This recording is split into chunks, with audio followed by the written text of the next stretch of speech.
ഈ ജഗത്തിലുള്ള എല്ലാ വ്യക്തികൾക്കും ഏതെങ്കിലും ഒരു തരത്തിലുള്ള വൈകല്യം തീർച്ചയായും ഉണ്ടാകാറുണ്ട്. ഉദാഹരണത്തിന്, ചിലർക്ക് അധിക വേഗത്തിൽ ഓടുവാൻ കഴിയാറില്ല, എന്നാൽ ചിലർക്കോ അധിക ഭാരം ഉയർത്തുവാനും കഴിയില്ല.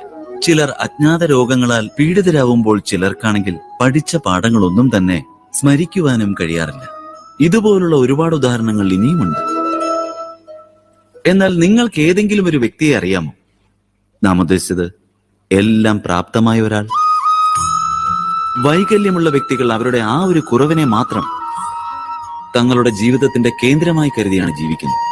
അതുകൊണ്ട് തന്നെ അവരുടെ ഹൃദയത്തിൽ ദുഃഖവും അസന്തുഷ്ടിയുമാണ് എപ്പോഴും ഉണ്ടാവുക.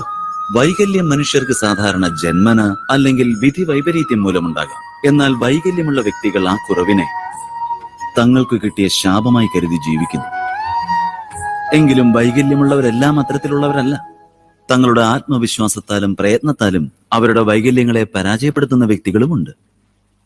എന്ത് വ്യത്യാസമാണ് അവർക്കും മറ്റുള്ളവർക്കും തമ്മിലുള്ളത്? ഇതേപ്പറ്റി നിങ്ങൾ എപ്പോഴെങ്കിലും ചിന്തിച്ചിട്ടുണ്ടോ? ഇതിന്റെ ഉത്തരം വളരെ സരളമാണ്.